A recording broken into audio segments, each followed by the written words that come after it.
Suicide note भी छोड़ रहा हूँ और सुसाइड वीडियो भी छोड़ रहा हूँ। सुसाइड से पहले ये चीज़ें इसलिए छोड़ रहा हूँ क्योंकि इस देश में जिंदा लोगों की सुनी नहीं जाती है, मरने के बाद लोग सुनते हैं।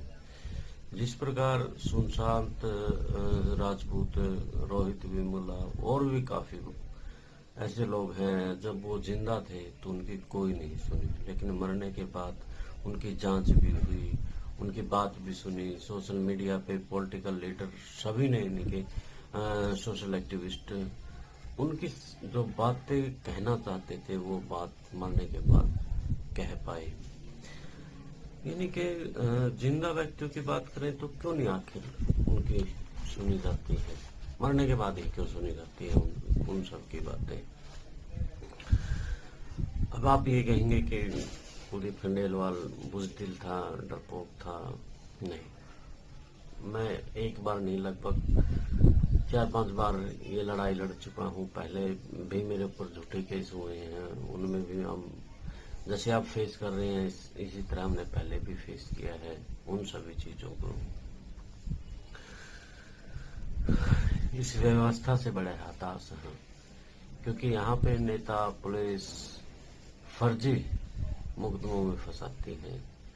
नेताओं की सह पे पुलिस ना जांच करती है, ना एविडेंस देखती है, बस वो खुद ही अपने सबूत तैयार करती है, खुद ही सारा कुछ तैयार कर देती है और पत्रकार को फंसा देती है।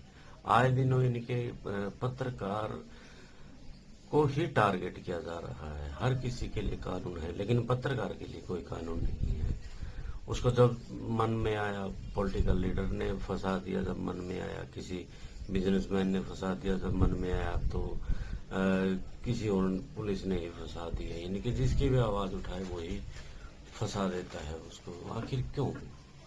जब उसको चौथा स्तंभ, खैर संविधान में तो नहीं है लेकिन फिर भी चौथा स्तंभ कहा जाता है, वो बात रखता है समाज की, वो चीज़ें कुरेद के लेकर के आता है जो चीज़ें सामाजिक रूप से ज़रूरी हैं, मूलभूत सुविधाएं हैं, चाहे कुछ भी है। जैसे हमने पानी को लेकर के, मेडिकल कॉलेज के स्टूडेंट्स को लेकर के, अब एजुकेशन के ऊपर अभिभावकों की आवाज़ बने हम, तो हमें वैसे संविधान ने भी हमें ये तो दे दिया है कि हम अभिव्यक्ति की आज़ादी में लिख सकते हैं, लेकिन ऐसा कोई कानून नहीं है कि पत्रकार के साथ में खड़ा हो सके।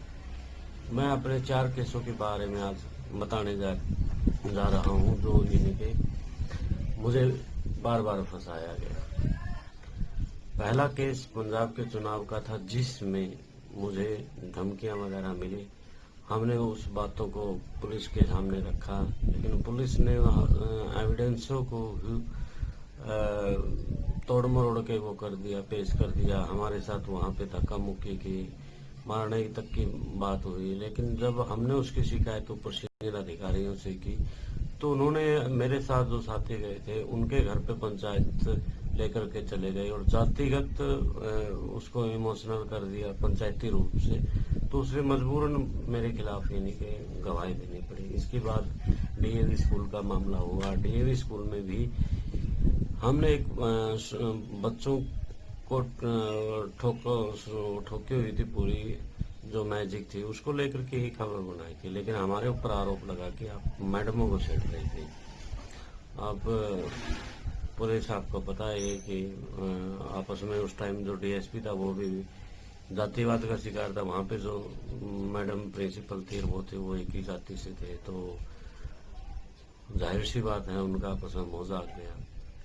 उसके बाद चिल्लेवाला आबादी गांव में हमने मजहबी सिखों का यानी कि वाल्मीकियों का मुद्दा उठाया और उस मुद्दे में हमें टारगेट किया गया और हमें ही फंसाने की कोशिश की गई, हमें फंसा दिया गया था पुलिस द्वारा।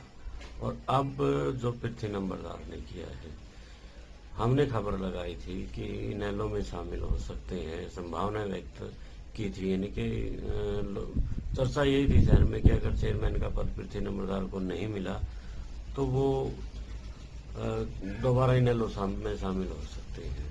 उनका मेरे पास फ़ोन आया, मैंने उसको फ़ोन नहीं किया, उनका मेरे पास फ़ोन आया कि आपने खबर कैसे लगा दी। मेरी चर्चा है, सूत्र बता रहे हैं, मैं सूत्र बताऊंगा सर, सूत्र तो नहीं बता सकते हैं हम। अगर आपको खबर में दम नहीं लगता, आप इसका प्रेस कॉन्फ्रेंस करके अपने तरीके से जो भी आपने करना है वो कर लीजिए। लेकिन उन्होंने ये कंप्लेंट दे दी कि मैंने उसको जातिगत गाली दी है, जबकि उसके पास कोई एविडेंस नहीं है, उसके पास कोई आदमी नहीं है, और जो सुप्रीम कोर्ट की जजमेंट कहती है उसके खिलाफ पुलिस ने बिना जांच किए, कुछ भी बिना, जैसे कि 2 गवाह होते हैं और मोबाइल के ऊपर कुछ एक्ट में अलग प्रावधान है, तो उन सभी को इग्नोर करके पुलिस ने मेरे खिलाफ SC/ST का मुकदमा दर्ज कर दिया। आखिर क्यों? जब हमारे एक पत्रकार साथी ने बताया कि आप माफी मांग लो, आपको छोड़ देंगे। क्यों भाई, क्यों माफी मांगे हम? क्या गुनाह किया है? जब हमें संविधान ने राइट दिए हैं 19(1) के तहत, तो अभिव्यक्ति की आजादी का हम इस्तेमाल कर रहे हैं। अगर हमने गलत लिखा है तो आप बताएं। लेकिन आपको पता है SC/ST में हम जब तक प्रूफ करेंगे, लगभग 2-3 महीने का समय, 1 महीने का समय बिना बात का बीतेगा ना।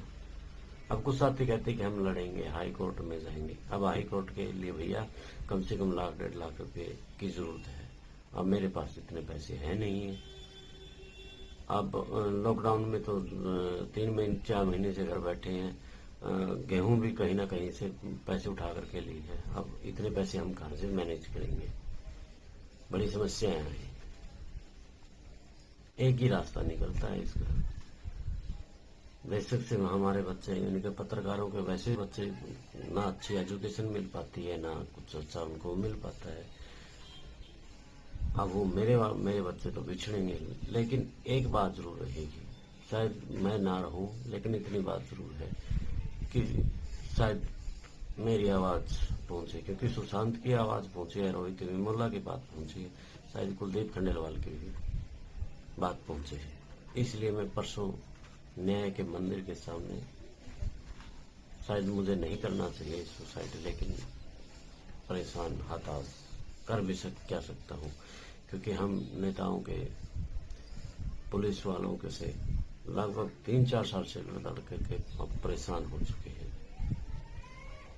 सच्चे पत्रकार की यहाँ कोई वैल्यू नहीं है। जो लोग ये लिखते हैं कि हम आपके साथ हैं, आप अच्छा लिखते हैं, आज मेरे साथ कोई भी साथ, यानी कि मेरी जो टीम है 10-15 साथियों की, मैं उनका धन्यवाद करता हूँ। हर वक्त, हर समय मेरे साथ खड़े रहे।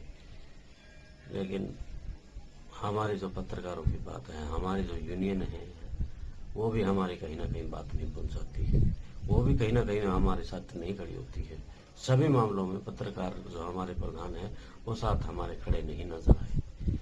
कारण ये भी हो सकता है कि मैं OBC से हूँ, उसके लिए जनरल कैटेगरी का जरूरी हो, क्योंकि यहाँ जातिवाद भी का तो बड़ा भेदभाव है। साथियों, सभी से निवेदन है कि मेरी बात को उठाएं, और शायद जो पब्लिक ये कहती है ना कि पत्रकार ब्लैकमेलर हैं, ये सब एक जैसे नहीं हो गया। 500 उंगली एक साथ नहीं होती, अलग अलग, यानी कि किसी की विचारधारा किसी प्रकार की होती है। अगर हमारे जैसे साथी भी आप साथ नहीं दे पाए, तो ये बड़ी मुश्किल का दौर होगा आपके लिए। सच्चे पत्रकारों की वैल्यू को समझो। जय हिंद, जय भीम, जय श्री राम। राष्ट्र निर्माण की जानकारी के लिए ग्राउंड मीडिया चैनल को सब्सक्राइब करें और शेयर करें।